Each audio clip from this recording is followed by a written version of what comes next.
back with our post-game show as soon as it's over. We are going to toss it right now to David Muir and Linsey Davis. Tonight, the high-stakes showdown here in Philadelphia between Vice President Kamala Harris and former President Donald Trump. Their first face-to-face meeting in this presidential election, their first face-to-face meeting ever. A historic race for president upended just weeks ago. President Biden withdrawing after his last debate. Donald Trump now up against a new opponent. The candidates separated by the smallest of margins, essentially tied in the polls nationally and in the key battlegrounds, including right here in Pennsylvania, all still very much in play. The ABC News presidential debate starts right now. This is an ABC News special, the most consequential moment of this campaign. Kamala Harris. Together, we will chart a new way forward. Donald Trump. We will soon be a great nation again. Face to face. Historic. The ABC News presidential debate. Here now, David Muir and Linsey Davis. Good evening, I'm David Muir, and thank you for joining us for tonight's ABC News presidential debate. We want to welcome viewers watching on ABC and around the world tonight. Vice President Kamala Harris and President Donald Trump are just moments away from taking the stage in this unprecedented race for president. And I'm Linsey Davis. Tonight's meeting could be the most consequential event of their campaigns, with Election Day now less than 2 months away. For Vice President Kamala Harris, this is her first debate since President Biden withdrew from the race on July 21st. Of course, that decision followed his debate against President Donald Trump in June. Since then, this race has taken on an entirely new dynamic. And that brings us to the rules of tonight's debate. 90 minutes with 2 commercial breaks. No topics or questions have been shared with the campaigns. The candidates will have 2 minutes to answer questions, and this is the clock. That's what they'll be seeing. 2 minutes for rebuttals and 1 minute for follow-ups, clarifications, or responses. Their microphones will only be turned on when it's their turn to speak. No pre-written notes allowed. There is no audience here tonight in this hall at the National Constitution Center. This is an intimate setting for 2 candidates who have never met. President Trump won the coin toss. He chose to deliver the final closing statement of the evening. Vice President Harris selected the podium to the right. So let's now welcome the candidates to the stage. Vice President Kamala Harris and President Donald Trump.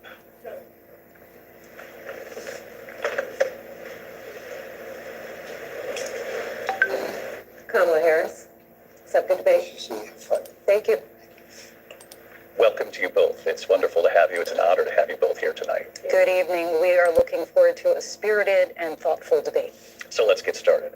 I want to begin tonight with the issue that voters repeatedly say is their number one issue, and that is the economy and the cost of living in this country. Vice President Harris, you and President Trump were elected 4 years ago, and your opponent on the stage here tonight often asks his supporters, are you better off than you were 4 years ago? When it comes to the economy, do you believe Americans are better off than they were 4 years ago? So I was raised as a middle-class kid. And I am actually the only person on this stage who has a plan that is about lifting up the middle class and working people of America. I believe in the ambition, the aspirations, the dreams of the American people. And that is why I imagine and have actually a plan to build what I call an opportunity economy. Because here's the thing. We know that we have a shortage of homes and housing. And the cost of housing is too expensive for far too many people. We know that young families need support to raise their children, and I intend on extending a tax cut for those families of $6,000, which is the largest child tax credit that we have given in a long time, so that those young families can afford to buy a crib, buy a car seat, buy clothes for their children. My passion, one of them, is small businesses. My mother raised my sister and me, but there was a woman who helped raise us. We call her our second mother. She was a small business owner. I love our small businesses. My plan is to give a $50,000 tax deduction to start up small businesses, knowing they are part of the backbone of America's economy. My opponent, on the other hand, his plan is to do what he has done before, which is to provide a tax cut for billionaires and big corporations, which will result in $5 trillion to America's deficit. My opponent has a plan that I call the Trump's sales tax, which would be a 20% tax on everyday goods that you rely on to get through the month. Economists have said that Trump sales tax would actually result for middle-class families in about $4,000 more a year because of his policies and his ideas about what should be the backs of middle-class people paying for tax cuts for billionaires. President Trump, I'll give you 2 minutes. First of all, I have no sales tax. That's an incorrect statement. She knows that.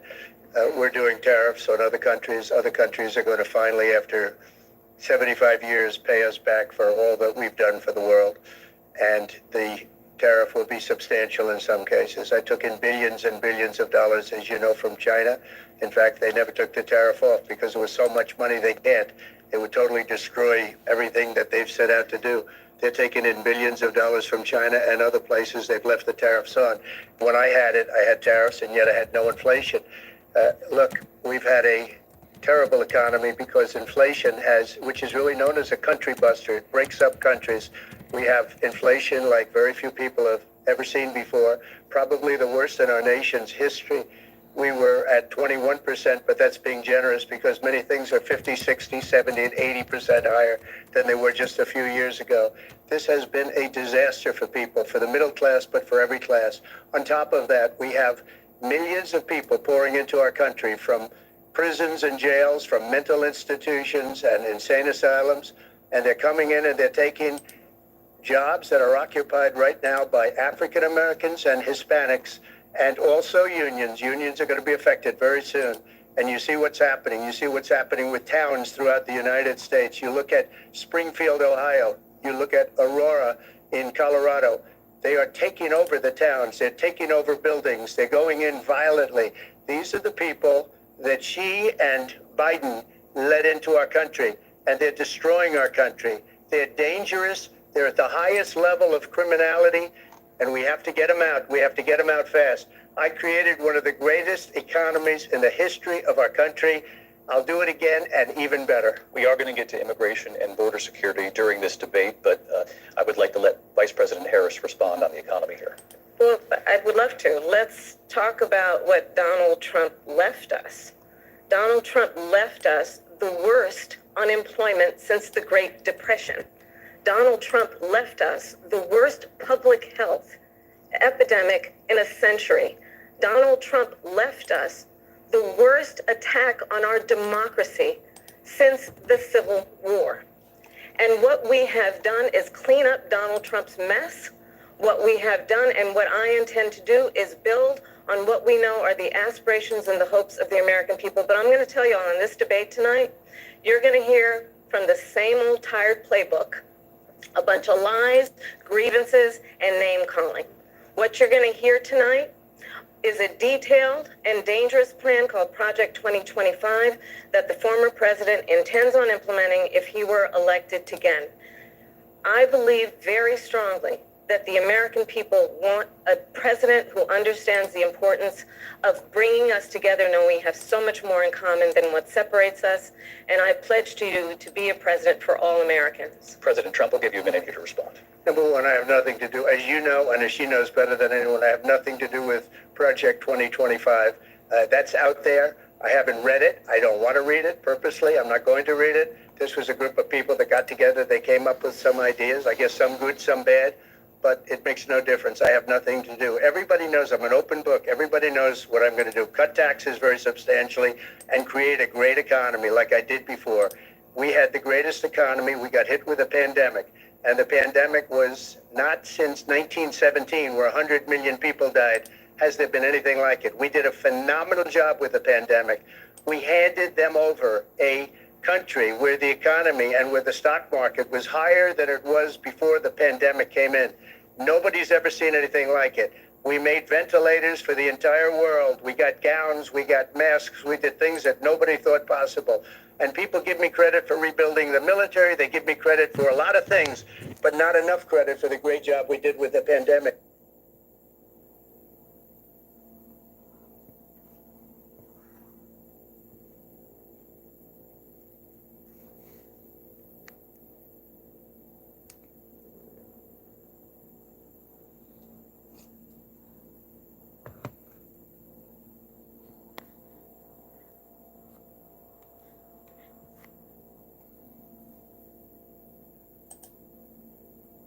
But the only jobs they got were bounce back jobs. These were jobs bounced back, and it bounced back, and it went to their benefit.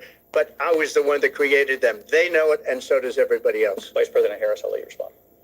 So Donald Trump has no plan for you. And when you look at his economic plan, it's all about tax breaks for the richest people.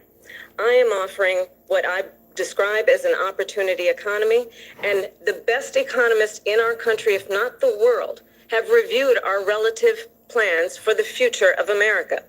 What Goldman Sachs has said is that Donald Trump's plan would make the economy worse, mine would strengthen the economy. What the Wharton School has said is Donald Trump's plan would actually explode the deficit. 16 Nobel laureates have described his economic plan as something that would increase inflation and by the middle of next year would invite a recession.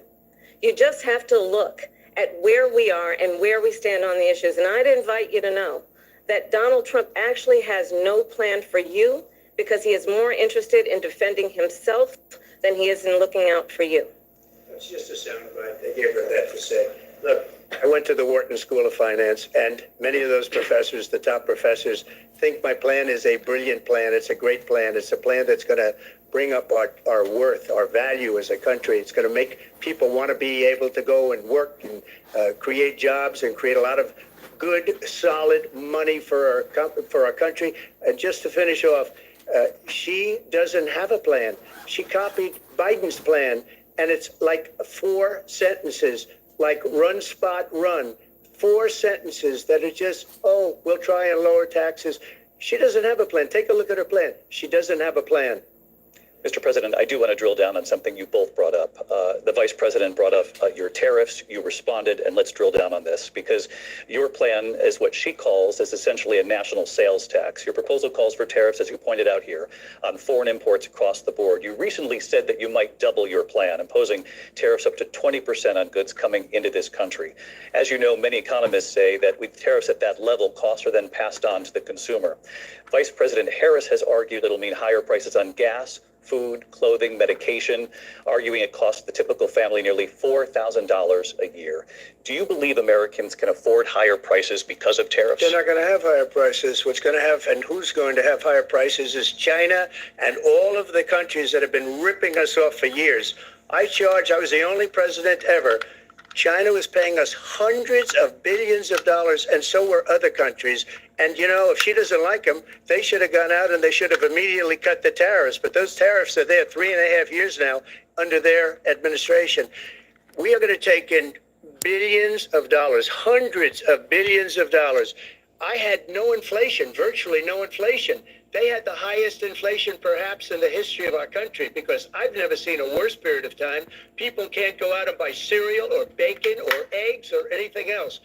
The people of our country are absolutely dying with what they've done. They've destroyed the economy. And all you have to do is look at a poll. The polls say 80 and 85 and even 90% that the Trump economy was great, that their economy was terrible. Vice President Harris, I do want to ask for your response, and you heard what the president said there, because the Biden administration did keep a number of the Trump tariffs in place. So how do you respond? Well, let's be clear that the Trump administration resulted in a trade deficit, one of the highest we've ever seen in the history of America. He invited trade wars. You want to talk about his deal with China? What he ended up doing is under Donald Trump's presidency, he ended up selling American chips to China to help them improve and modernize their military, basically sold us out.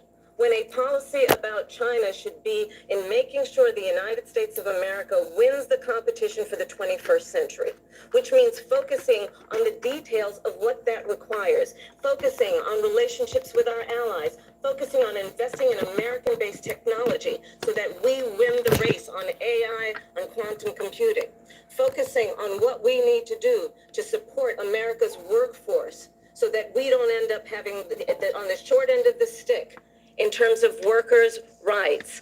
But what Donald Trump did, let's talk about this, with COVID, is he actually thanked President Xi for what he did during COVID. Look at his tweet. Thank you, President Xi, exclamation point, when we know that that she was responsible for lacking and not giving us transparency about the origins of COVID.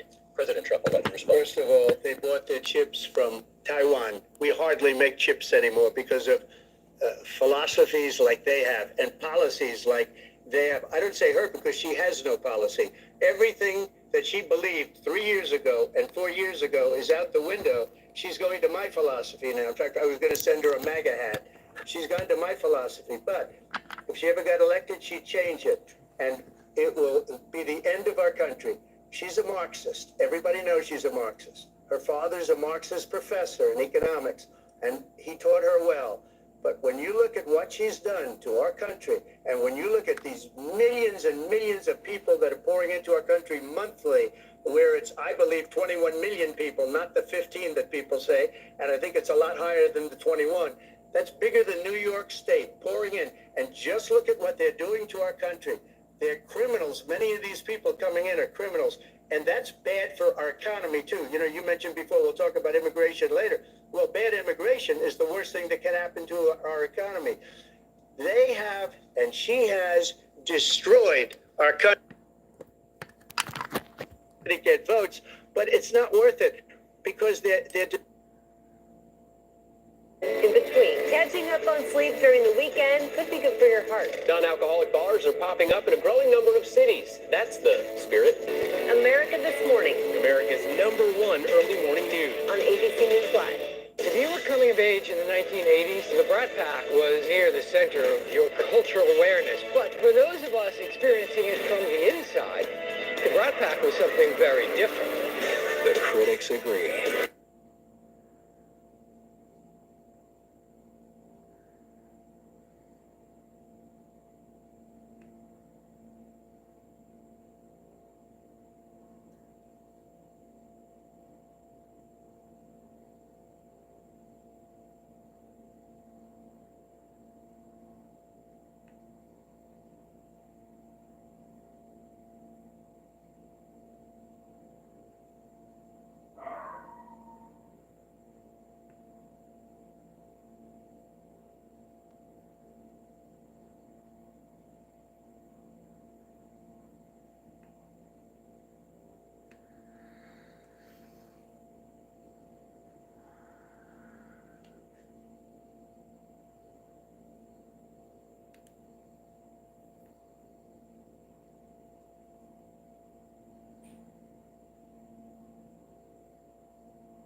The aspirations, the dreams of the American people.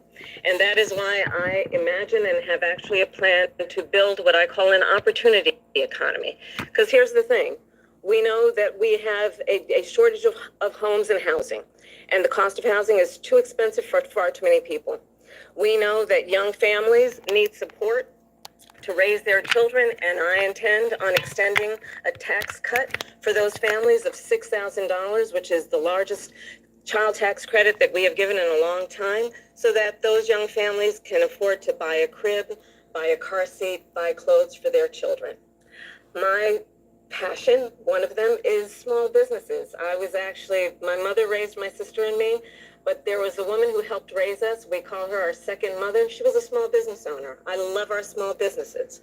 My plan is to give a $50,000 tax deduction to start up small businesses, knowing they are part of the backbone of America's economy. My opponent, on the other hand, his plan is to do what he has done before, which is to provide a tax cut for billionaires and big corporations, which will result in $5 trillion to America's deficit. My opponent has a plan that I call the Trump sales tax, which would be a 20% tax on everyday goods that you rely on to get through the month. Economists have said that Trump sales tax would actually result for middle-class families in about $4,000 more a year because of his policies and his ideas about what should be the backs of middle-class people paying for tax cuts for billionaires. President Trump will give you 2 minutes. First of all, I have no sales tax. That's an incorrect statement. She knows that. we're doing tariffs on other countries. Other countries are going to finally, after 75 years, pay us back for all that we've done for the world. And the tariff will be substantial in some cases. I took in billions and billions of dollars, as you know, from China. In fact, they never took the tariff off because it was so much money they can't. It would totally destroy everything that they've set out to do. They're taking in billions of dollars from China and other places. They've left the tariffs on. When I had it, I had tariffs, and yet I had no inflation. Look, we've had a terrible economy because inflation which is really known as a country buster. It breaks up countries. We have inflation like very few people have ever seen before, probably the worst in our nation's history.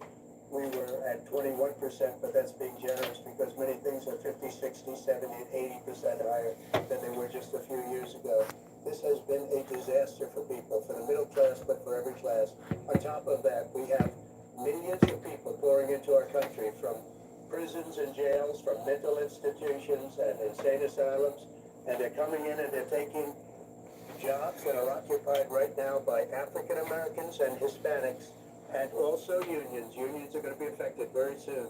And you see what's happening. You see what's happening with towns throughout the United States. You look at Springfield, Ohio. You look at Aurora in Colorado. They are taking over the towns. They're taking over buildings. They're going in violently. These are the people that Xi and Biden led into our country, and they're destroying our country. They're dangerous. They're at the highest level of criminality, and we have to get them out. We have to get them out fast. I created one of the greatest economies in the history of our country. I'll do it again and even better. We are going to get to immigration and border security during this debate, but I would like to let Vice President Harris respond on the economy. Well, I would love to. Let's talk about what Donald Trump left us. Donald Trump left us the worst unemployment since the Great Depression.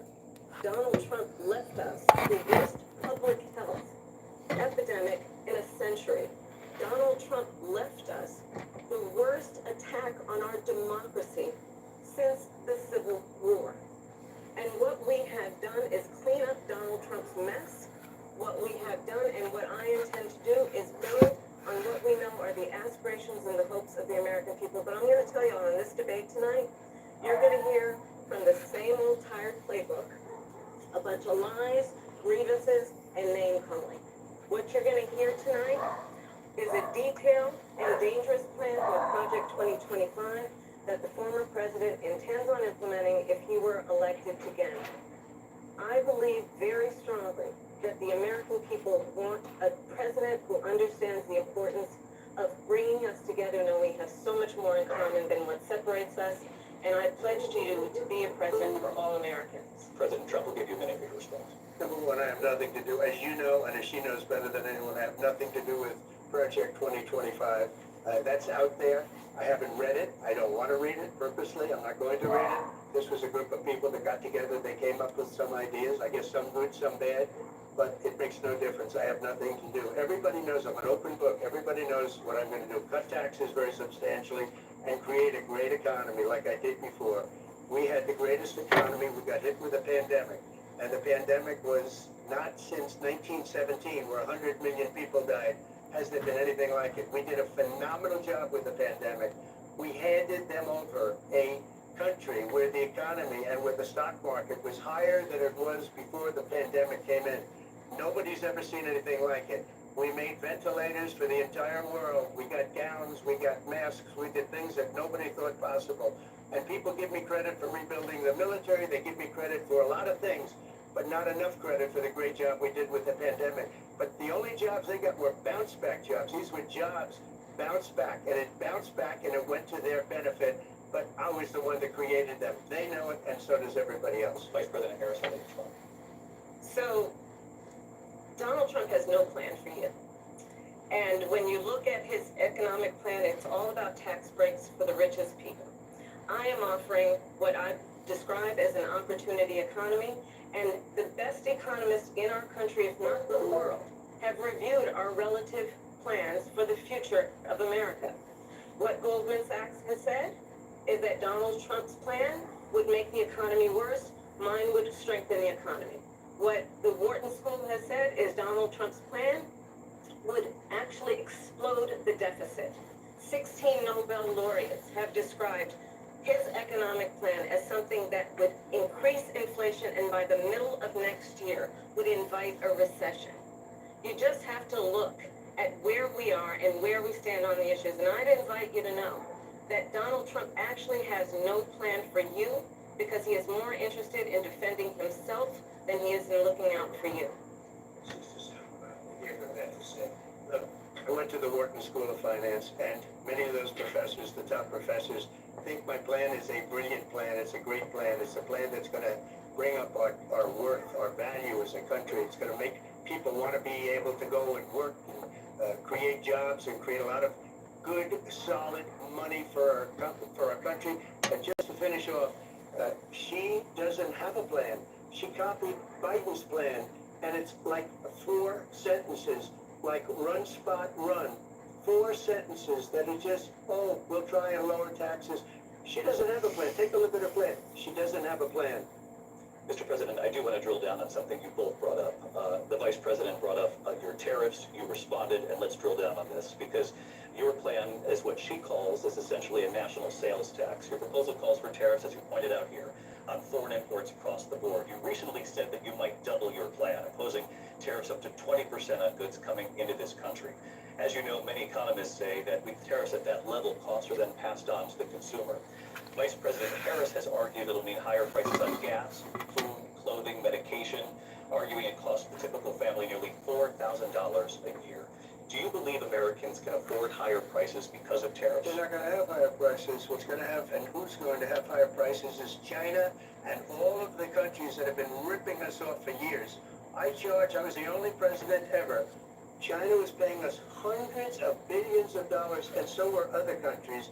And, you know, if she doesn't like them, they should have gone out and they should have immediately cut the tariffs. But those tariffs are there 3.5 years now under their administration. We are going to take in billions of dollars, hundreds of billions of dollars. I had no inflation, virtually no inflation.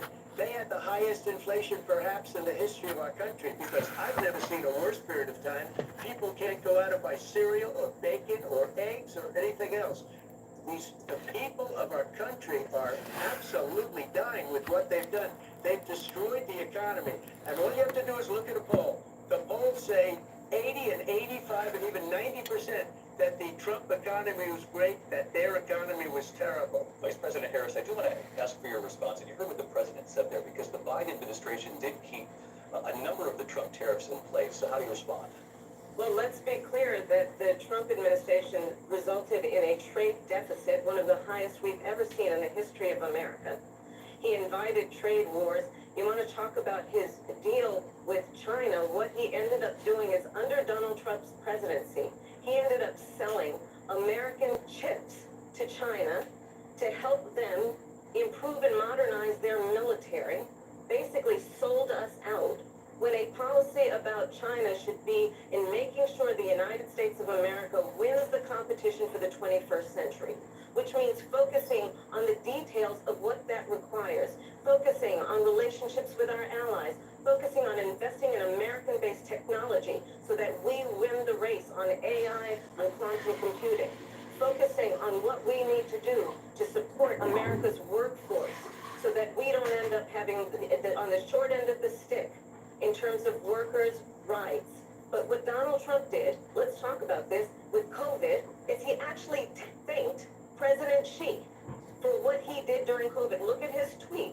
Thank you, President Xi, exclamation point, when we know that Xi was responsible for lacking and not giving us transparency about the origins of COVID. President Trump will let you respond. First of all, they bought their chips from Taiwan. We hardly make chips anymore because of philosophies like they have and policies like they have. I don't say her because she has no policy.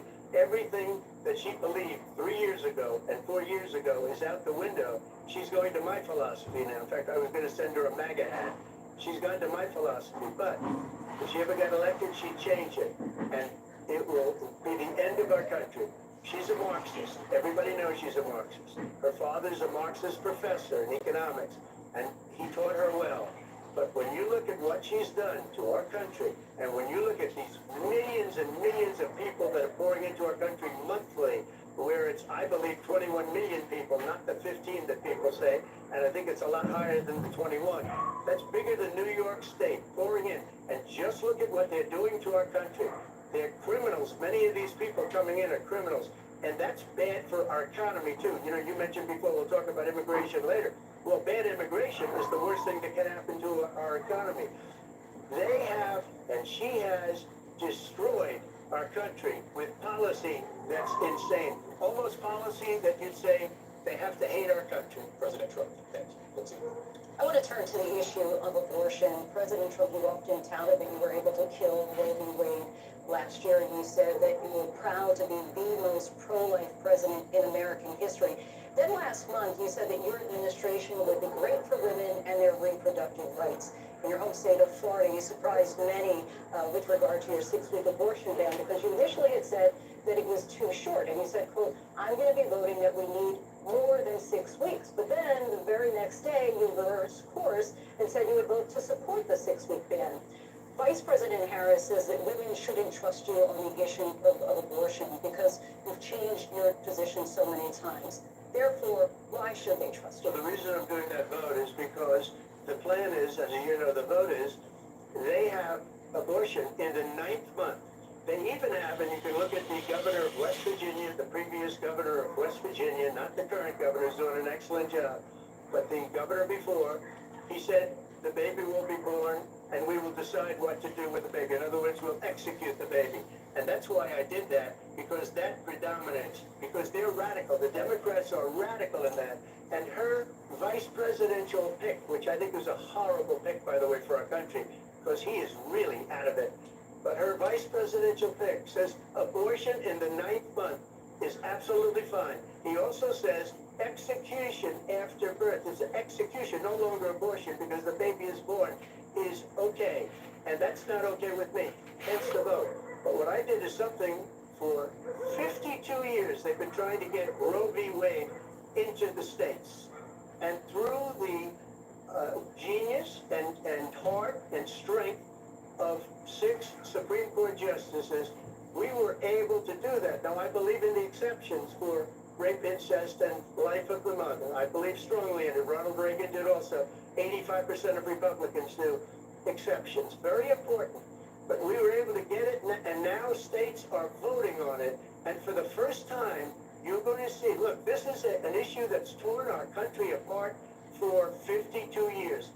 Every legal scholar, every Democrat, every Republican, liberal, conservative, they all wanted this issue to be brought back to the states where the people could vote. And that's what happened. Now, Ohio, the vote was somewhat liberal. Kansas, the vote was somewhat liberal, much more liberal than people would have thought. But each individual state is voting. It's the vote of the people now. It's not tied up in the federal government. I did a great service in doing it. It took courage to do it. And the Supreme Court had great courage in doing it. And I give tremendous credit to those 6 justices. There is no state in this country where it is legal to kill a baby after it's born. Madam Vice President, I want to get your response to it, President Trump. Well, as I said, you're going to hear a bunch of lies, and that's not actually a surprising fact. Let's understand how we got here. Donald Trump hand-selected 3 members of the United States Supreme Court with the intention that they would undo the protections of Roe v. Wade. And they did exactly as he intended. And now in over 20 states, there are Trump abortion bans, which make it criminal for a doctor or nurse to provide health care. In one state, it provides prison for life. Trump abortion bans that make no exception even for rape and incest, which understand what that means. A survivor of a crime of violation to their body does not have the right to make a decision about what happens to their body next. That is immoral. And one does not have to abandon their faith or deeply held beliefs to agree. The government, and Donald Trump certainly, should not be telling a woman what to do with her body. I have talked with women around our country. You want to talk about this is what people wanted? Pregnant women who want to carry a pregnancy to term, suffering from a miscarriage, being denied care in an emergency room because the healthcare providers are afraid they might go to jail, and she's bleeding out in a car in the parking lot. She didn't want that. Her husband didn't want that. A 12 or 13-year-old survivor of incest being forced to carry a pregnancy to term? They don't want that. And I pledge to you, when Congress passes a bill to put back in place the protections of Roe v. Wade, as President of the United States, I will proudly sign it into law. But understand, if Donald Trump were to be reelected, he will sign a national abortion ban. Understand, in his Project 2025, there would be a national abortion, a monitor that would be monitoring your pregnancies, your miscarriages. I think the American people believe that certain freedoms, in particular the freedom to make decisions about one's own body, should not be made by the government. Thank you, Vice President Harris. Well, there she goes again. It's a lie. I'm not signing a ban, and there's no reason to sign a ban, because we've gotten what everybody wanted. Democrats, Republicans, and everybody else, and every legal scholar wanted it to be brought back into the states, and the states are voting. And it may take a little time, but for 52 years, this issue has torn our country apart. And they've wanted it back in the states. And I did something that nobody thought was possible. The states are now voting. What she says is an absolute lie. And as far as the abortion ban, no, I'm not in favor of abortion ban, but it doesn't matter, because this issue has now been taken over by the states. Would you veto a national abortion ban if it Well, I won't have to, because again, two things. Number one, she said she'll go back to Congress. She'll never get the vote. It's impossible for her to get the vote, especially now with the 50-50, essentially 50-50 in both Senate and the House. She's not going to get the vote. She can't get the vote. She won't even come close to it. So it's just talk. You know what it reminds me of? When they said they're going to get student loans terminated, and it ended up being a total catastrophe. The student loans, and then her, I think probably her boss, if you call him a boss, he spends all his time on the beach. But look, her boss went out and said, we'll do it again, we'll do it a different way. And he went out, got rejected again by the Supreme Court. So all these students got taunted with this whole thing about this whole idea. And how unfair that would have been, part of the reason they lost, to the millions and millions of people that had to pay off their student loans. They didn't get it for free. But they were saying it's the same way that they talked about that they talk about abortion. But if I could just get a yes or no, because you're running the J.D. Vance has said that you would veto it if it did come to your desk. Well, I didn't discuss it with J.D. in all fairness. J.D., and I don't mind if he has a certain view, but I think he was speaking for me, but I really didn't. Look, we don't have to discuss it, because she'd never be able to get it, just like she couldn't get student loans. They couldn't get student loans. They didn't even come close to getting student loans. They taunted young people and a lot of other people that had loans. They can never get this approved. So it doesn't matter what she says about going to Congress. So wonderful. Let's go to Congress, do it. But the fact is that for years they wanted to get it out of Congress and out of the federal government. And we did something that everybody said couldn't be done. And now you have a vote of the people on abortion. Vice President Harris, I want to give you the time to respond, but I do want to ask, would you support any restrictions on a woman's right to an abortion? I absolutely support reinstating the protections of Roe v. Wade. And as you rightly mentioned, nowhere in America is a woman carrying a pregnancy to term and asking for an abortion. That is not happening. It's insulting to the women of America. And understand what has been happening under Donald Trump's abortion bans. Couples who pray and dream of having a family are being denied IVF treatments. What is happening in our country? Working people, working women who are working one or two jobs, who can barely afford childcare as it is, have to travel to another state to get on a plane sitting next to strangers to go and get the health care she needs. Barely can afford to do it, and what you are putting her through is unconscionable. And the people of America have not, the majority of Americans believe in a woman's right to make decisions about her own body, and that is why in every state where this issue has been on the ballot, in red and blue states both, the people of America have voted for freedom. Vice President Harris. Excuse me, I have to respond. Another lie. It's another lie. I have been a leader on IVF, which is fertilization. The IVF, I have been a leader. In fact, when they got a very negative decision on IVF from the Alabama courts, I saw the people of Alabama and the legislature 2 days later voted it in. I've been a leader on it. They know that, and everybody else knows it. I have been a leader on fertilization, IVF. And the other thing, you should ask, will she allow abortion in the 8th month, 9th month, 7th month? Okay, would you do that? Why don't you ask me that question? Why don't you That's answer the the question problem. with your Because detail? under Roe v. Answer Wade, the question with your you detail. could do abortions in the 7th month, the 8th month, the 9th month, Not true. and probably after birth. Just look at the former governor of Virginia. The governor of Virginia said, we put the baby aside and then we determine what we want to do with the baby. President Trump, thank you. We're going to turn now to immigration and border security. We know it's an issue that's important to Republicans, Democrats, voters across the board in this country. Vice President Harris, you were tasked by President Biden with getting to the root causes of migration from Central America. We know that illegal border crossings reached a record high in the Biden administration. This past June, President Biden imposed tough new asylum restrictions. We know the numbers since then have dropped significantly.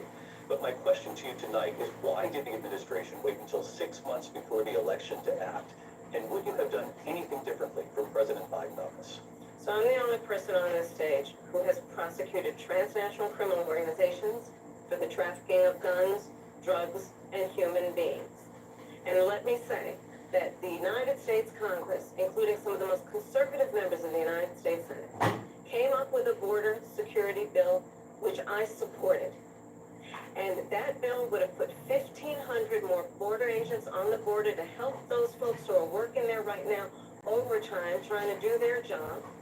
It would have allowed us to stem the flow of fentanyl coming into the United States. I know there are so many families watching tonight who have been personally affected by the surge of fentanyl in our country. That bill would have put more resources to allow us to prosecute transnational criminal organizations for trafficking in guns, drugs, and human beings. But you know what happened to that bill?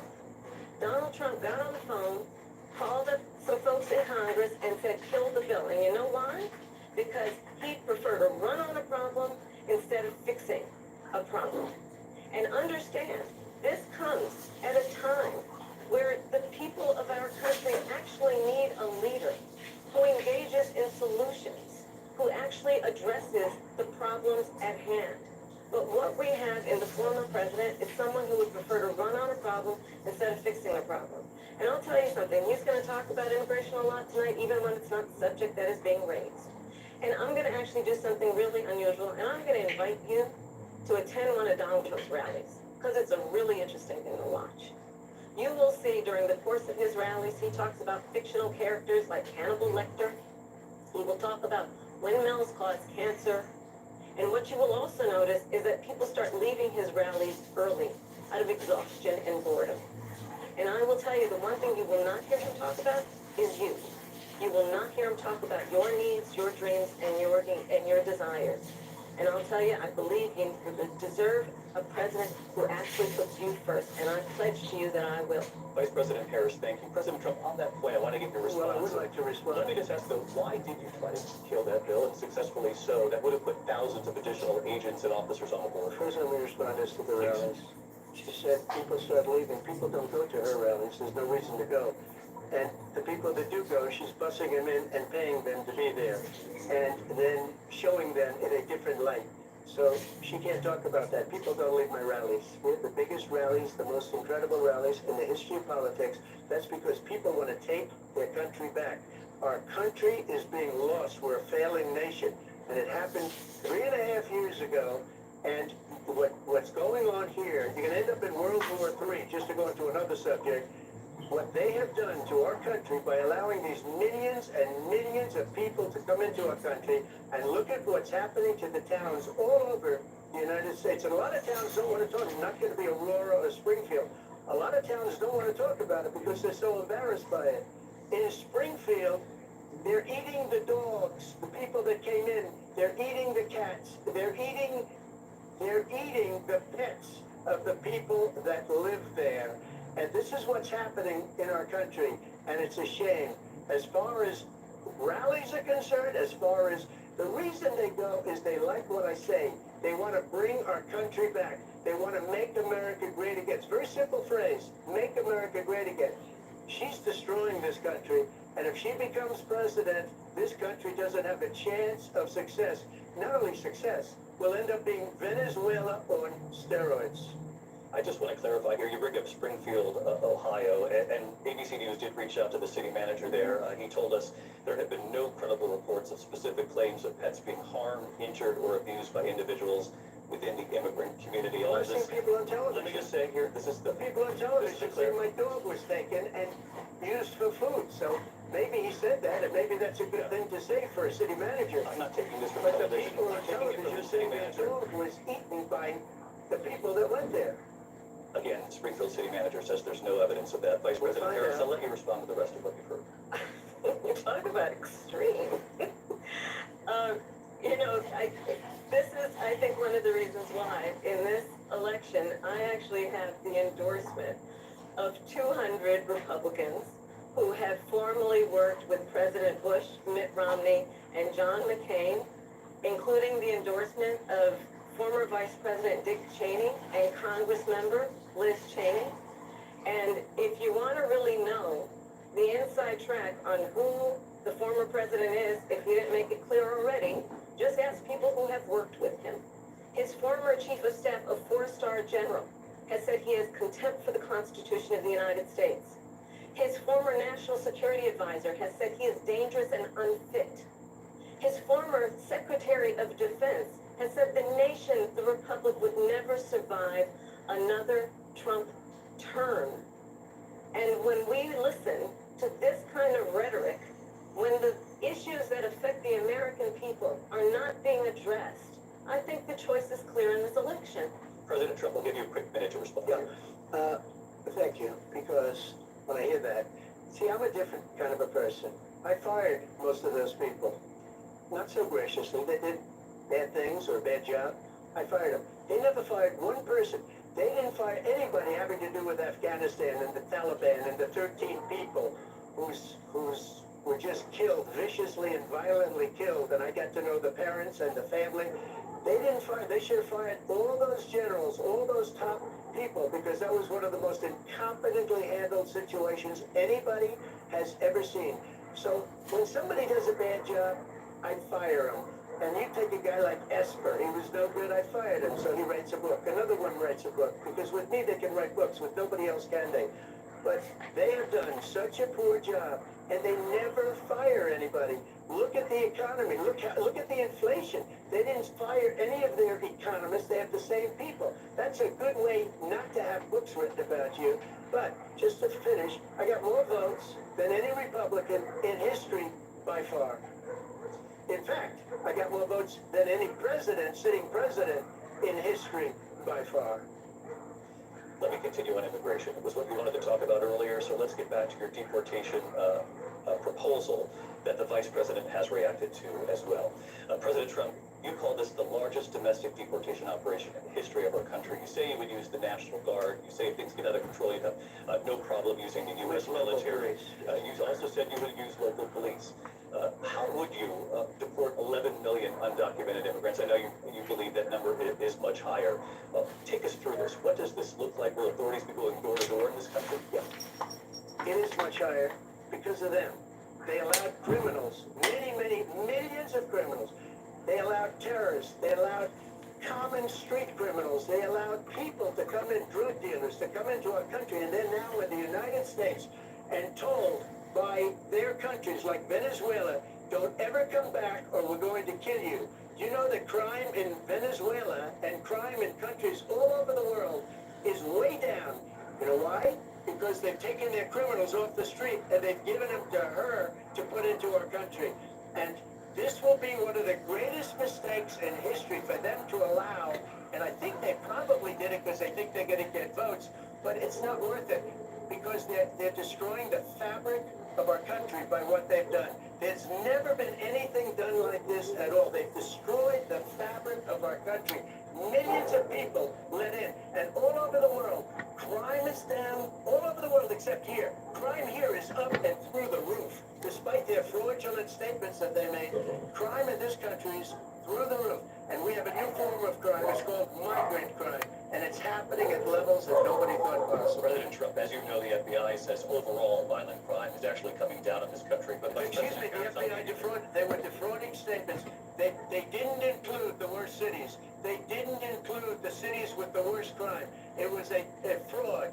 Just like their number of 818,000 jobs that they said they created turned out to be a fraud. President Trump, thank you. I'll let you respond, Vice President Harris. Well, I think this is so rich, coming from someone who has been prosecuted for national security crimes, economic crimes, election interference, has been found liable for sexual assault, and his next big court appearance is in November at his own criminal sentencing.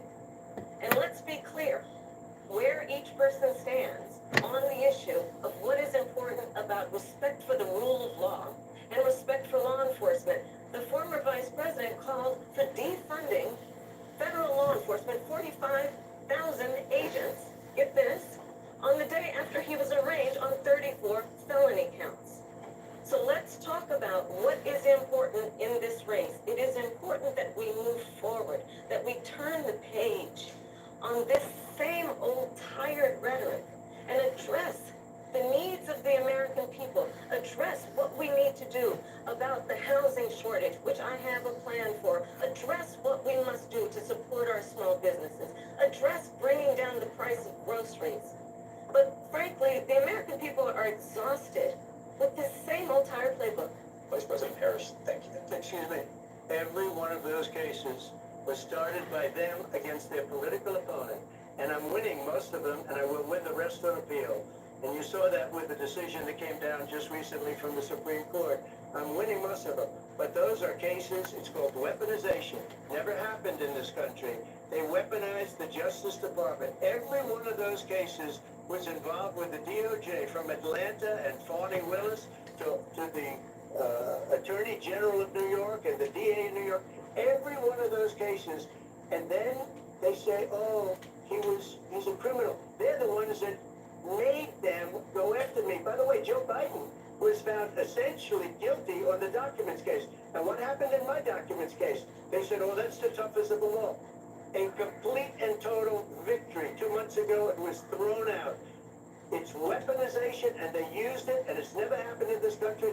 They used it to try and win an election. They're fake cases. President Trump, thank you. A really quick response here, Vice President Harris, on this notion of weaponization of the Justice Department. Well, let's talk about extreme and understand the context in which this election in 2024 is taking place. The United States Supreme Court recently ruled that the former president would essentially be immune from any misconduct if he were to enter the White House again.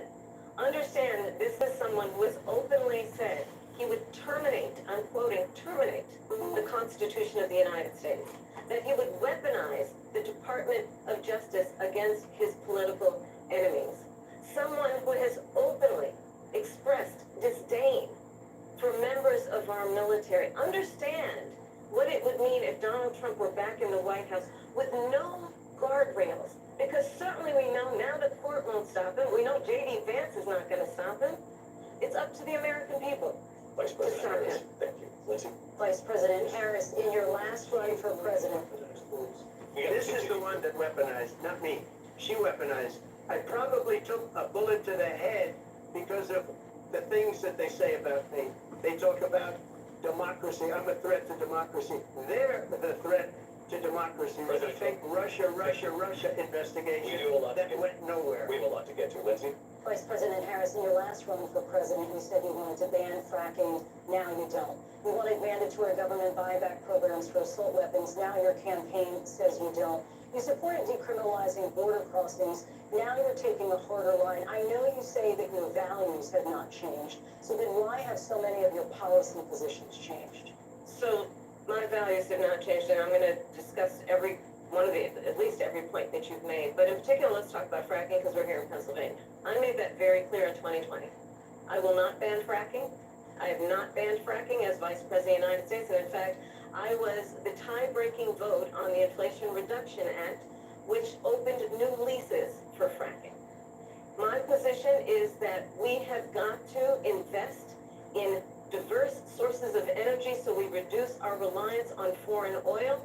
We have had the largest increase in domestic oil production in history because of an approach that recognizes that we cannot over-rely on foreign oil.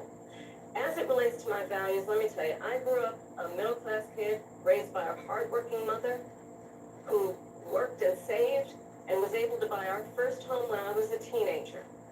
The values I bring to the importance of home ownership, knowing not everybody got handed $400 million on a silver platter and then filed bankruptcy 6 times, is a value that I bring to my work, to say we are going to work with the private sector and home builders to increase 3 million homes, increase by 3 million homes by the end of my first term. My work that is related to having a friend when I was in high school who was sexually assaulted by her stepfather. And my focus then on protecting women and children from violent crime is based on a value that is deeply grounded in the importance of standing up for those who are most vulnerable. My work that is about protecting Social Security and Medicare is based on long-standing work that I have done, protecting seniors from scams. My values have not changed. And what is important is that there is a president who actually brings values and a perspective that is about lifting people up and not beating people down and name-calling.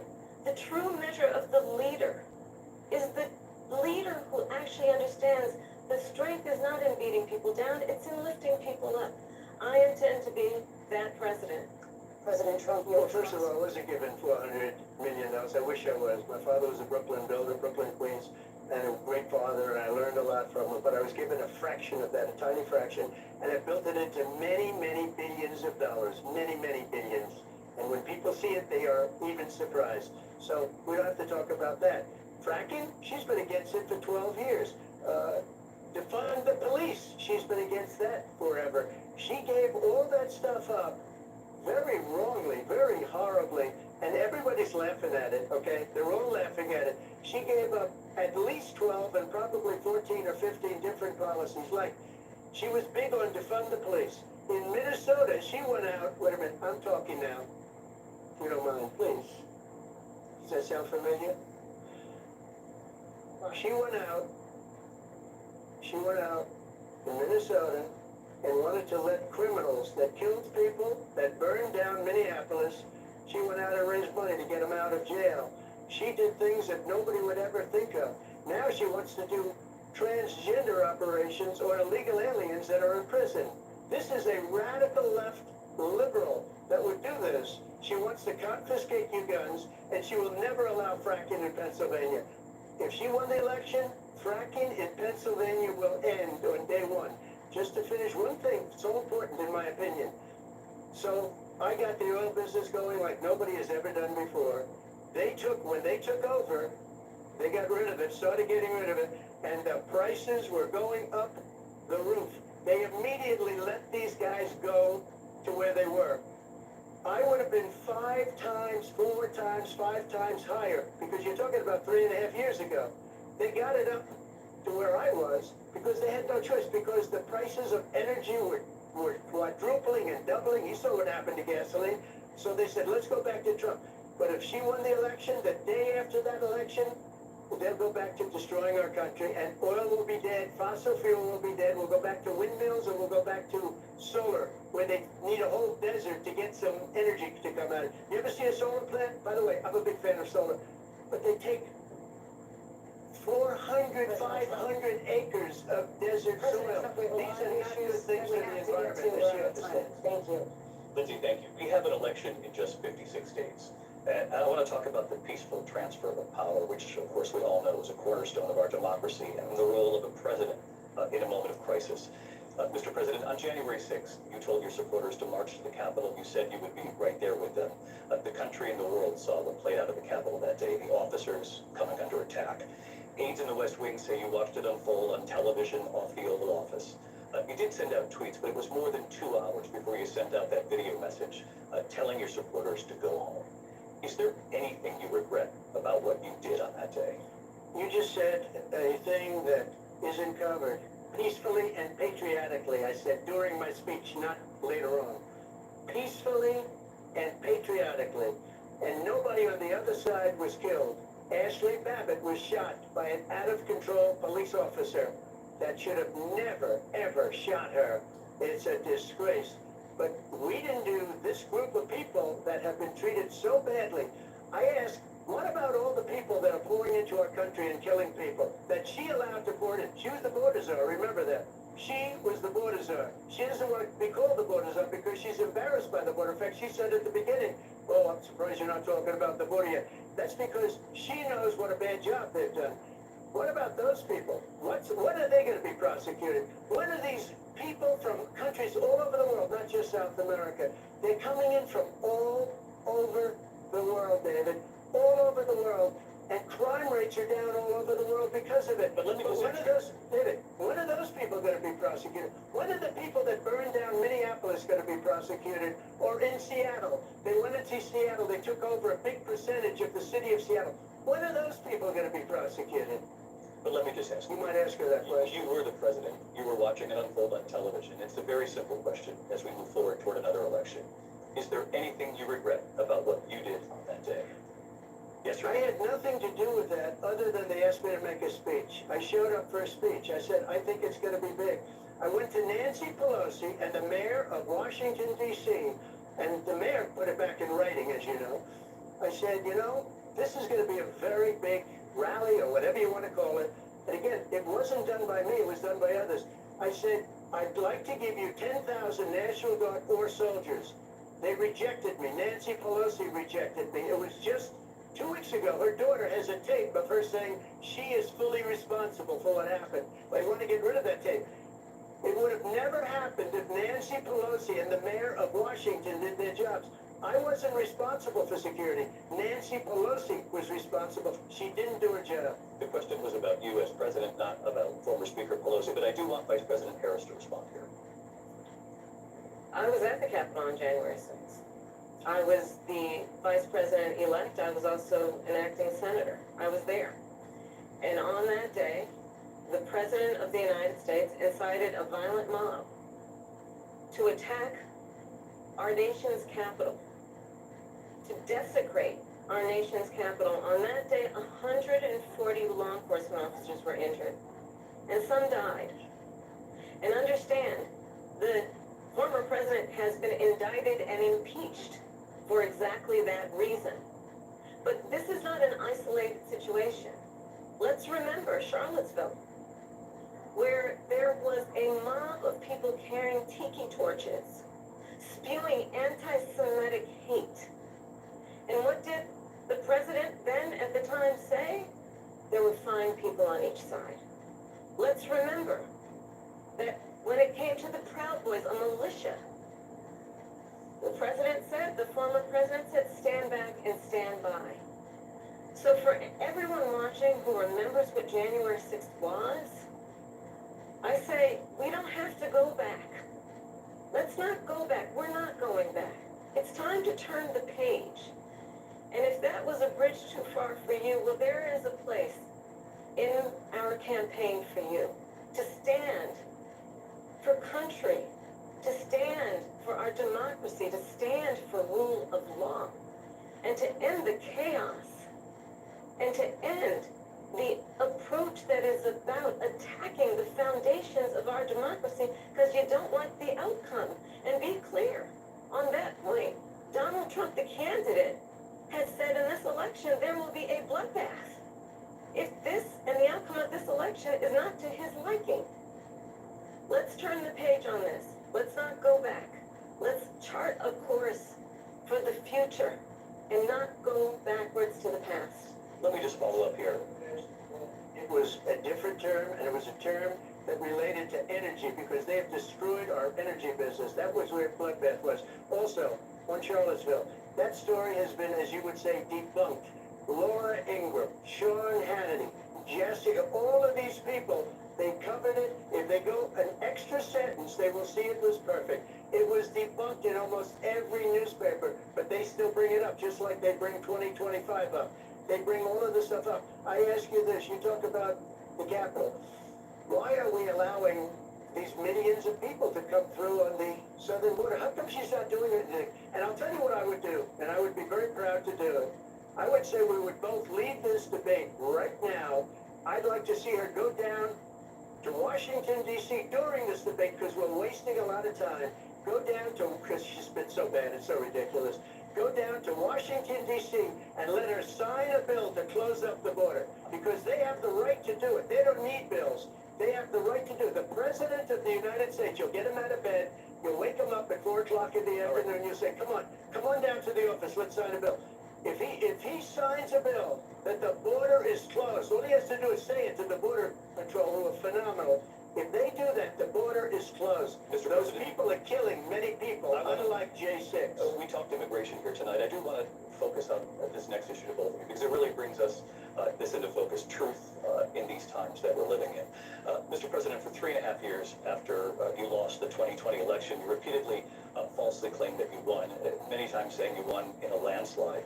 In the past couple of weeks leading up to this debate, you have said, quote, you lost by a whisker, that you, quote, didn't quite make it, that you came up a little bit short. Are you now acknowledging that you lost in 2020? No, I don't acknowledge that at all. But I you said did that say it. sarcastically, you know that. It was said, oh, we lost by a whisker. That was said sarcastically. Look, there's so much proof. All you have to do is look at it. And they should have sent it back to the legislatures for approval. I got almost 75 million votes, the most votes any sitting president has ever gotten. I was told if I got 63, which was what I got in 2016, you can't be beaten. The election, people should never be thinking about an election as fraudulent. We need two things. We need walls, and we have to have it. We have to have borders, and we have to have good elections. Our elections are bad. And a lot of these illegal immigrants coming in, they're trying to get them to vote. They can't even speak English. They don't even know what country they're in practically. And these people are trying to get them to vote. And that's why they're allowing them to come into our country. I did watch all of these pieces of video. I didn't detect the sarcasm, lost by a whisper, we didn't quite make it. And we should just point out here as clarification, and you know this, you and your allies, 60 cases in front of many judges, many of them No judge looked at it. and said They said we didn't have standing. That's the other thing. They said we didn't have standing, a technicality. Can you imagine a system where a person in an election doesn't have standing? The President of the United States doesn't have standing. That's how we lost. If you look at the facts, and I'd love to have you do a special on it, I'll show you Georgia, and I'll show you Wisconsin, and I'll show you Pennsylvania, and I'll show you... We have so many facts and statistics, but you know what? That doesn't matter, because we have to solve the problem that we have right now. That's old news. And the problem that we have right now is we have a nation in decline, and they have put it into decline. We have a nation that is dying, David. Mr. President, thank you. Vice President Harris, you heard the President there tonight. He said he didn't say that he lost by a whisker, so he still believes he did not lose the election that was won by President Biden and yourself. But I do want to ask you about something that's come up in the last couple of days. This was a post from President Trump about this upcoming election just weeks away. He said, when I win, those people who cheated, and then he lists donors, voters, election officials, he says will be prosecuted to the fullest extent of the law, which will include long-term prison sentences. One of your campaign's top lawyers responded saying, we won't let Donald Trump intimidate us, we won't let him suppress the vote. Is that what you believe he's trying to do here? Donald Trump was fired by 81 million people. So let's be clear about that. And clearly he is having a very difficult time processing that. But we cannot afford to have a president of the United States who attempts, as he did in the past, to upend the will of the voters in a free and fair election. And I'm going to tell you that I have traveled the world as Vice President of the United States, and world leaders are laughing at Donald Trump. I have talked with military leaders, some of whom worked with you, and they say you're a disgrace. And when you then talk in this way in a presidential debate and deny what over and over again are court cases you have lost because you did in fact lose that election, it leads one to believe that perhaps we do not have in the candidate to my right the temperament or the ability to not be confused about fact. That's deeply troubling, and the American people deserve better. I'll give you 1 minute to respond. Let me just say about world leaders. Viktor Orban, one of respected man. They call him a strong man. He's a tough person, smart. Prime Minister of Hungary. They said, why is the whole world blowing up? 3 years ago it wasn't. Why is it blowing up? He said, because you need Trump back as president. They were afraid of him. China was afraid, and I don't like to use the word afraid, but I'm just quoting him. China was afraid of him. North Korea was afraid of him. Look at what's going on with North Korea, by the way. He said Russia was afraid of him. I ended the Nord Stream 2 pipeline, and Biden put it back on day one, but he ended the XL pipeline. The XL pipeline in our country, he ended that. But he let the Russians build a pipeline going all over Europe and heading into Germany, the biggest pipeline in the world. Look, Viktor Orban said it. He said the most respected, most feared person is Donald Trump. We had no problems when Trump was president. But when this weak, pathetic man that you saw at a debate just a few months ago, that if he weren't in that debate, he'd be running instead of her. She got no votes. He got 14 million votes. What you did, you talk about a threat to democracy. He got 14 million votes, and they threw him out of office. And you know what? I'll give you a little secret. He hates her. He can't stand her. But he got 14 million votes. They threw him out. She got 0 votes. And when she ran, she was the first one to leave because she failed. And now she's running. I don't understand it, but I'm okay with it because Your time I is think up. we're going to do very well. We've got a lot more to get. Turning now Yes. to the Israel-Hamas war and the hostages who are still being held, Americans among them. Vice President Harris, in December, and you said, quote, Israel has a right to defend itself, but you added, quote, it matters how, saying international humanitarian law must be respected. Israel must do more to protect innocent civilians. You said that 9 months ago. Now an estimated 40,000 Palestinians are dead. Nearly 100 hostages remain. Just last week, Prime Minister Benjamin Netanyahu said there's not a deal in the making.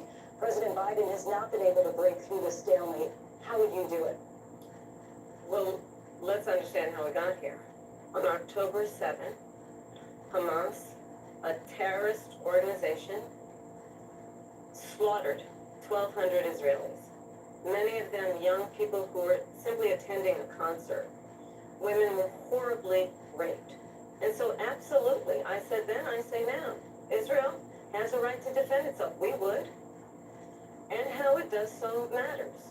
Because it is also true, far too many innocent Palestinians have been killed. Children, mothers. What we know is that this war must end. It must end immediately, and the way it will end is we need a ceasefire deal and we need the hostages out. And so we will continue to work around the clock on that. Work around the clock, also understanding that we must chart a course for a two-state solution. And in that solution, there must be security for the Israeli people and Israel and an equal measure for the Palestinians. But the one thing I will assure you always, I will always give Israel the ability to defend itself, in particular as it relates to Iran and any threat that Iran and its proxies pose to Israel. But we must have a two-state solution where we can rebuild Gaza, where the Palestinians have security, self-determination, and the dignity they so rightly deserve. President Trump, how would you negotiate with Netanyahu and also Hamas in order to get the hostages out and prevent the killing of more innocent civilians in Gaza? If I were president, it would have never started. If I were president, Russia would have never, ever, I know Putin very well, he would have never, and there was no threat of it either, by the way, for 4 years, have gone into Ukraine and killed millions of people when you add it up. Far worse than people understand what's going on over there. But when she mentions about Israel, all of a sudden, she hates Israel. She wouldn't even meet with Netanyahu when he went to Congress to make a very important speech. She refused to be there because she was at a sorority party of hers. She wanted to go to the sorority party. She hates Israel. If she's president, I believe that Israel will not exist within 2 years from now. And I've been pretty good at predictions, and I hope I'm wrong about that one. She hates Israel. At the same time, in her own way, she hates the Arab population because the whole place is going to get blown up. Arabs, Jewish people, Israel will be gone. It would have never happened. Iran was broke under Donald Trump. Now Iran has $300 billion because they took off all the sanctions that I had. Iran had no money for Hamas or Hezbollah or any of the 28 different spheres of terror. And they are spheres of terror, horrible terror. They had no money. It was a big story, and you know it. You covered it very well, actually. They had no money for terror. They were broke. Now they're a rich nation, and now what they're doing is they're spreading that money around. Look at what's happening with the Houthis and Yemen. Look at what's going on in the Middle East. This would have never happened. I will get that settled and fast, and I'll get the war with Ukraine and Russia ended. If I'm president-elect, I'll get it done before even becoming president. Vice President Harris, he says you hate Israel. That's absolutely not true. I have my entire career and life supported Israel and the Israeli people. He knows that. He's trying to, again, divide and distract from the reality, which is it is very well known that Donald Trump is weak and wrong on national security and foreign policy. It is well known that he admires dictators, wants to be a dictator on day one, according to himself. It is well known that he said of Putin that he can do whatever the hell he wants and go into Ukraine. It is well known that he said when Russia went into Ukraine, it was brilliant. It is well known he exchanged love letters with Kim Jong-un. And it is absolutely well known that these dictators and autocrats are rooting for you to be president again because they're so clear.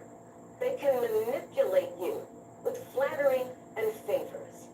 And that is why so many military leaders who you have worked with have told me you are a disgrace. That is why we understand that we have to have a president who is not consistently weak and wrong on national security, including the importance of upholding and respecting in highest regard our military. Vice President Harris, thank you. And she's the one that caused it.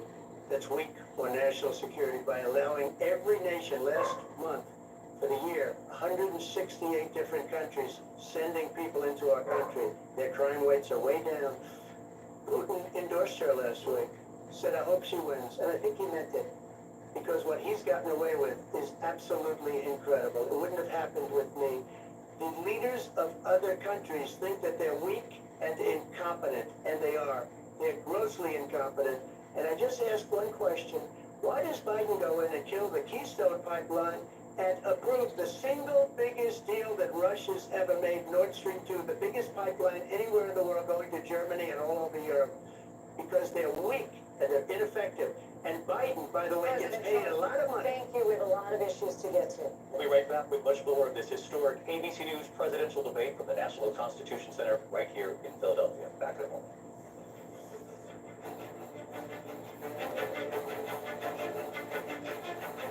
The ABC News presidential debate will continue after this.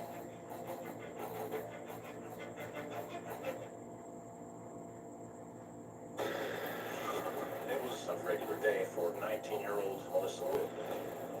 She went to meet her mom at bowling church league, but she never makes it into the bowling alley. Mike got knew this was not a young girl who just ran away. New information, pools of blood were found by detectives. I just love to have her back more than anything in the world. It is a heart-wrenching day for the family of Melissa Witt. Police found the body in the Ozark National Forest. And several suspects. All these kinds of needs. No serial killer in your area could be involved. We're actually finding key evidence that could have slipped through the cracks. We're looking for that game-changing piece.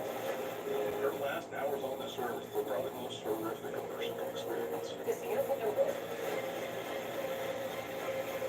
Police will find out what happened. At wit's end, the hunt for a killer, only on Hulu. Baywatch is a fantasy. When you hear that theme song, until Kyle time.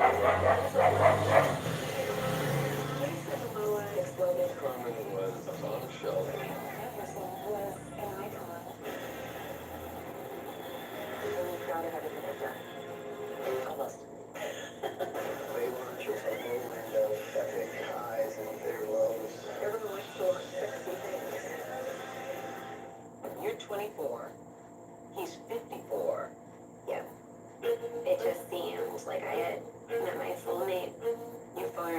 lives. Friday, 2020 is all new. The 32-year-old former ballerina, the center of the so-called Black Swan trial. Here we go. You haven't spoken out before. Why did you decide to talk now? This is all new 2020. Premieres Friday at 9 Central on ABC. Hey, good morning, America. Good morning, America. Good morning, America. Covering the biggest events in the country right now. You don't just see it, you feel it. I'm in. I'm in too. I am here and so happy. I'm in too. Michael, George, Sarah, Ginger.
You're streaming ABC News Live. What does it take to be the most watched newscast in America? We are part of an operation. Is this some kind of operation, sir? We're approaching the gate. Militants came in from I appreciate you. Ismael, David. ABC's World News Tonight with David Muir is America's most watched newscast. You're watching America's #1 streaming news. Keep streaming with ABC News Live. Live from the National Constitution Center in Philadelphia, Pennsylvania. Here again, David Muir and Linsey Davis. Welcome back to this historic ABC News presidential debate tonight. We're going to continue here, and I want to turn to the war in Ukraine. We're now 2.5 years into this conflict. Mr. President, it has been the position of the Biden administration that we must defend Ukraine from Russia, from Vladimir Putin, to defend their sovereignty, their democracy, that it's in America's best interest to do so, arguing that if Putin wins, he may be emboldened to move even further into other countries. You have said you would solve this war in 24 hours. You said so just before the break tonight. How exactly would you do that? And I want to ask you a very simple question tonight. Do you want Ukraine to win this war? I want the war to stop. I want to save lives that are being uselessly, people being killed by the millions. It's the millions. It's so much worse than the numbers that you're getting, which are fake numbers. Look, we're in for 250 billion or more because they don't ask Europe, which is a much bigger beneficiary to getting this thing done than we are. They're in for $150 billion less because Biden and you don't have the courage to ask Europe, like I did with NATO. They paid billions and billions, hundreds of billions of dollars when I said, either you pay up or we're not going to protect you anymore. So that's maybe one of the reasons they don't like me as much as they like weak people. But you take a look at what's happening. We're in for 250 to 275 billion. They're into 100 to 150. They should be forced to equalize. With that being said, I want to get the war settled. I know Zelensky very well, and I know Putin very well. I have a good relationship, and they respect your president, okay? They respect me. They don't respect Biden. How would you respect him? Why? For what reason? He hasn't even made a phone call in 2 years to Putin. Hasn't spoken to anybody. They don't even try and get it. That is a war that's dying to be settled. I will get it settled before I even become president. If I win, when I'm president-elect. And what I'll do is I'll speak to one, I'll speak to the other, I'll get them together. That war would have never happened. And in fact, when I saw Putin after I left, unfortunately left because our country has gone to hell. But after I left, when I saw him building up soldiers, he did it after I left. I said, oh, he must be negotiating. It must be a good, strong point of negotiation. Well, it wasn't, because Biden had no idea how to talk to him. He had no idea how to stop it. And now you have millions of people dead, and it's only getting worse, and it could lead to World War III. Don't kid yourself, David. We're playing with World War III, and we have a president that we don't even know if he's... Where is our president? We don't even know if he's a president. And just to clarify They here, threw him out of a campaign like a dog. We don't even know. Is he our president? But we have a president, Mr. President, that doesn't know he's alive. your time is up. Just to clarify in the question, do you believe it's in the U.S. best interest for Ukraine to win this war, yes or no? I think it's the U.S. best interest to get this war finished and just get it done. All right. Negotiate a deal, because we have to stop all of these human lives from being destroyed. I want to take this to Vice President Harris. I want to get your thoughts on support for Ukraine in this moment, but also as Commander-in-Chief, if elected, how would you deal with Vladimir Putin, and would it be any different from what we're seeing from President Biden?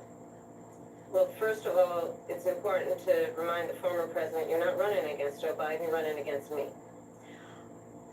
I believe the reason that Donald Trump says that this war would be over within 24 hours is because he would just give it up. And that's not who we are as Americans. Let's understand what happened here. I actually met with Zelensky a few days before Russia invaded, tried through force to change territorial boundaries, to define one of the most important international rules and norms, which is the importance of sovereignty and territorial integrity. And I met with President Zelensky. I shared with him American intelligence about how he could defend himself. Days later, I went to NATO's eastern flank, to Poland and Romania. And through the work that I and others did, we brought 50 countries together to support Ukraine in its righteous defense. And because of our support, because of the air defense, the ammunition, the artillery, the javelins, the Abrams tanks that we have provided, Ukraine stands as an independent and free country. If Donald Trump were president, Putin would be sitting in Kyiv right now. And understand what that would mean, because Putin's agenda is not just about Ukraine. Understand why the European allies and our NATO allies are so thankful that you are no longer president, and that we understand the importance of the greatest military alliance the world has ever known, which is NATO, and what we have done to preserve the ability of Zelensky and the Ukrainians to fight for their independence.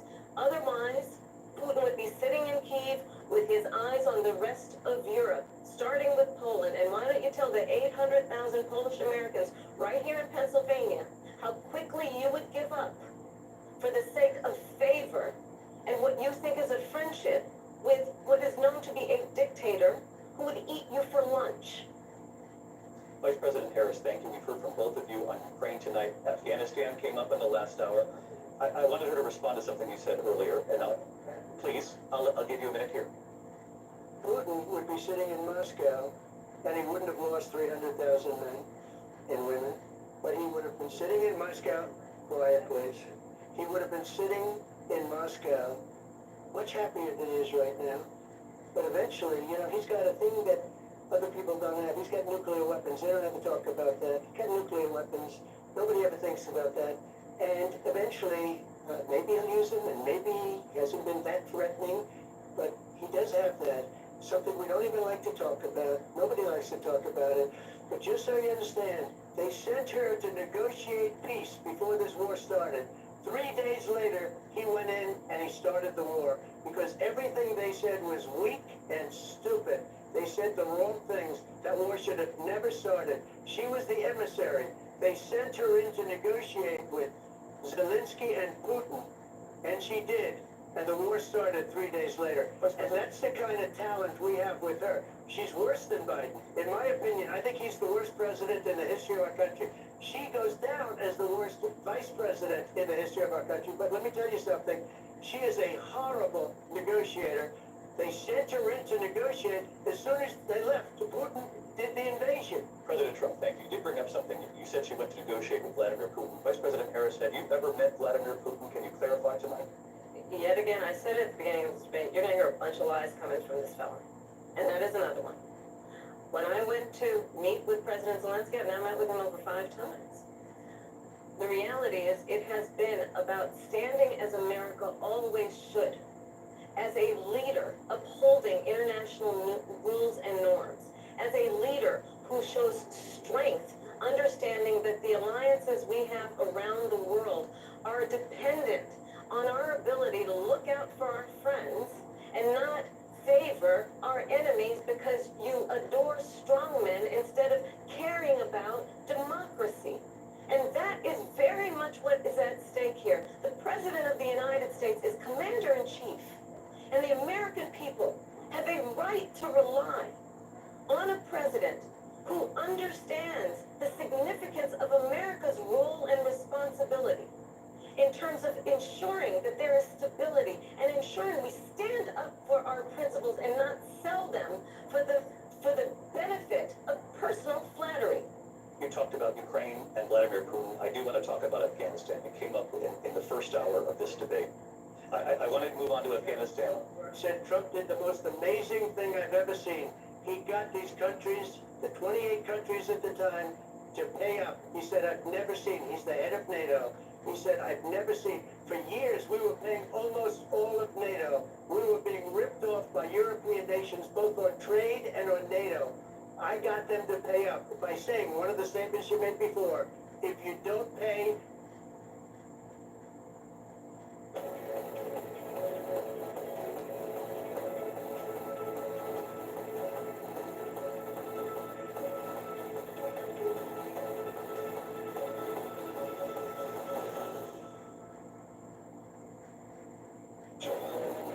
Tonight, a crucial moment in this unprecedented sprint to the White House. Vice President Kamala Harris If you got something to say, and former President Donald Trump we will make America great again. moments away from taking the stage, meeting for the first time face-to-face. Vice President Harris catapulted from running mate to top of the ticket. and when we fight, we win. Former President Donald Trump running for the 3rd time. November 5th is going to be the most important day in the history of this country. Election Day just 8 weeks away. At the moderator's table tonight, ABC's David Muir and Linsey Davis. Right now, the ultimate showdown, the ABC News presidential debate, live from the critical battleground state of Pennsylvania. Martha Raddatz, John Carl, Mary Bruce, and Rachel Scott in this ABC News special event, starting right now.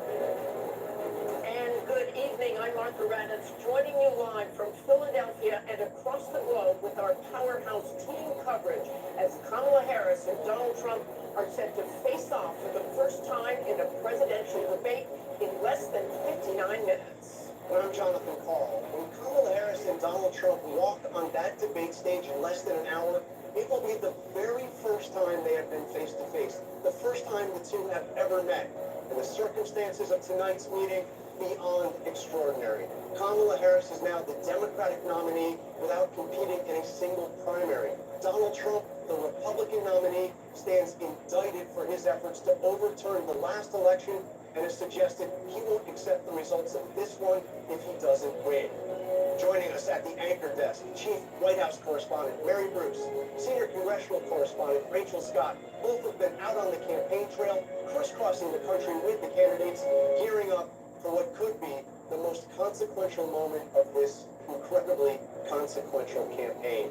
Just moments ago, Donald Trump's motorcade arrived here at the National Constitution Center. There you see it. Donald Trump's plane touching down in Philadelphia less than 2 hours ago. Kamala Harris arriving yesterday after spending days hunkered down in debate prep in Pittsburgh.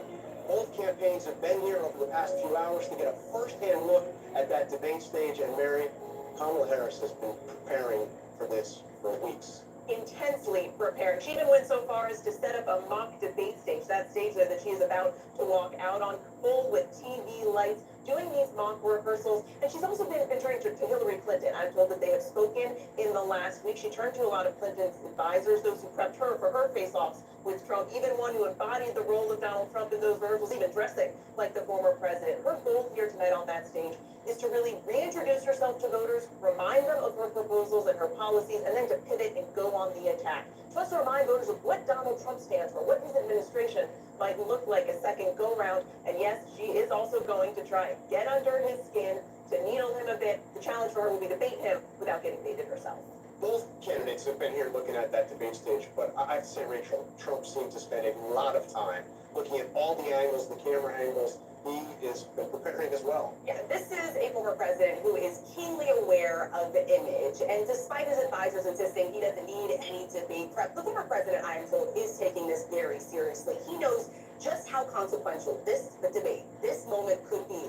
Also with him during that walkthrough on the debate stage, former Congresswoman Tulsi Gabbard, you may remember, she challenged Harris from the debate stage back in 2019. When she was a Democrat running for president. When she was a Democrat running for president, now an independent who's supporting Donald Trump. She has been involved in these debate preparations. The big question, of course, tonight, which version of Donald Trump shows up? Is it the former president that stays on message, or is it the former president that's on the attack? Well, you were on that debate stage. If he shows up on the attack, it's a very small, intimate stage. Small and intimate. They will be just 6 feet apart. It is the room where it's all going to be happening. The stage is set for tonight's debate. So let's take you inside of that room. I went inside the debate hall just right before the candidates arrived. Take a look.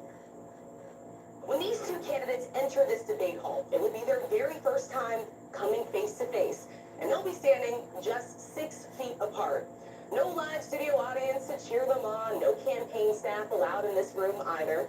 Donald Trump won the coin toss and decided to give the final word in this debate. Vice President Kamala Harris choosing the podium on the right side of the debate stage. The candidates' microphones will only be turned on when it is their turn to speak. They will have 2 minutes to answer each question, 2 minutes for a rebuttal, and just 60 seconds for any follow-up questions, which means they'll be paying close attention to this clock right here. The colors will change as the time winds down, turning yellow when there's just 15 seconds left, and red when their time is up. And of course, sitting right here will be our very own David Muir and Linsey Davis, who will be moderating the first and likely only debate before the November election. All right, so look, it is one thing to obviously meet your rival, but it's another thing to meet them on stage at the debate for the very first time, less than 60 days out from a consequential election. No pressure right here. Not at all, but of course, those strict rules that you just mentioned were carefully negotiated by the campaigns. Let's go over them again. No opening statements, only closing remarks. Each candidate's microphone will only be turned on when it is their turn to speak. Otherwise, they will be muted. Former President Donald Trump won that coin toss and chose to deliver the last closing statement. Of course, not unusual that you want to coordinate all of these details. And Martha, It's the details. the details, and you've been at events, you've moderated general election debates. You, in fact, moderated that last amazing debate between Donald Trump and Hillary Clinton. The microphones were not muted, I can tell you that right now. You know, I always tell people the first debate I did in 2012, Joe Biden, Paul Ryan, I said it was like studying for college exams and then taking them in front of 70 million people. The debate with Hillary Clinton and Donald Trump was like studying for college exams and then taking it in front of a firing squad. He would attack the moderator, you know, he would say I was unfair, he would say you're giving her more time. You really had to concentrate on keeping them both on message as much as possible. But Donald Trump has changed the debate stage forever. He's changed the way these debates are done. He had that one debate in 2020 where he was really off the rails. I think he learned his lesson from that one, but you absolutely never know what Donald Trump is going to say. And our moderators are so prepared for tonight that there are always surprises. And let's remember, he is no ordinary candidate. This is absolutely no ordinary election. We mentioned he is under indictment for trying to overturn the last election. He has suggested he would not accept the results if he won here. We're here at the National Constitution Center. I'm sure we will be talking about the issues, but for the first time you have a president who is talking about retribution against his enemies if he gets back in office. He has actually suggested military tribunals for his enemies, should he get back in power. This is a very different kind. It is a very different kind of election. And just what you said, John, but military tribunals. I mean, there are military officers out there who served under Trump before who are worried they're going to get pulled back and court-martialed. Looking at his political opponents, former chairman of the Joint his Chiefs of own Staff. chairman of the Joint Chiefs of Staff, who he basically accused of treason, people like that. It is a different election, and people want to hear about what kind of president he would be again if he wins, and of course, what kind of commander-in-chief Kamala Harris But will Mary, be. what I'm wondering is, will Kamala Harris make that a central part of her case? Will she prosecute that case against Trump, or will she stick to the issues? Well, look, she certainly has made clear out on the trail that she is not shying away from prosecuting the case against Trump. It's a central part of her biography as she reintroduces herself to voters here. But really her focus tonight is on seizing this moment, likely the largest audience she has so far, to make her case and make clear the split screen with Trump. And Rachel, January 6th, which we'll probably hear something about here, January 6th is actually something that Donald Trump doesn't want to run away from. He once told me it was one of the proudest moments of his presidency. He's really embraced it. I think a lot of Republicans after January 6th were hoping that he would create some distance between himself and that date. But since then, the former president has called those who stormed the Capitol rioters. He has vowed to pardon them. And I called them patriots, excuse me. I had an opportunity to ask the former president about that recently. Take a look.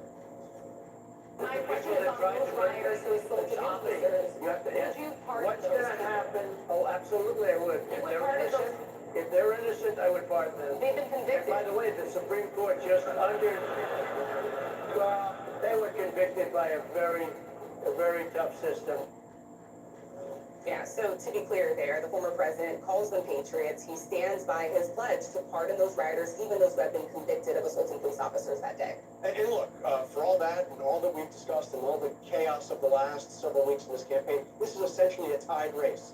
Terry Moran, our senior national correspondent, has been tracking the polls and really more importantly, Terry, what's behind the polls. Absolutely, John. The whole country knows this is a close race. It's historically close in the modern history of polling. Take a look at the polling average, the 538 national polling average right there. Has Harris up by about 3 points, but that's within the margin of error. But her momentum for the last 2 weeks is basically stalling. The latest national poll underscores this very simple truth. It is close. The battleground states, take a look at this. It could hardly be any closer there. Harris leading in 5 of the battlegrounds, but very narrowly. They're all within the margin of error. And one thing to keep in mind tonight, nearly a third of likely voters in these polls, they're telling pollsters that they believe they need to know more about Kamala Harris. Look at that. Donald Trump is one of the most famous men in the world, one of the most famous people in the world. People know what they think about Donald Trump. Kamala Harris, there's 30%, almost 28% in that poll, who don't know enough. That's an opportunity for her, also a challenge. John, Martha? No doubt. People know who Donald Trump is, Martha. Okay, coming up, the opponents have been on the attack.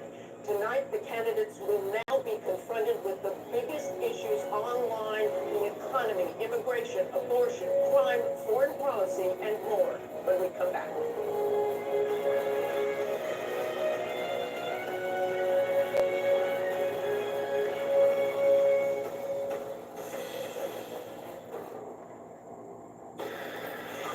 It was a regular day for 19-year-old Melissa Wood.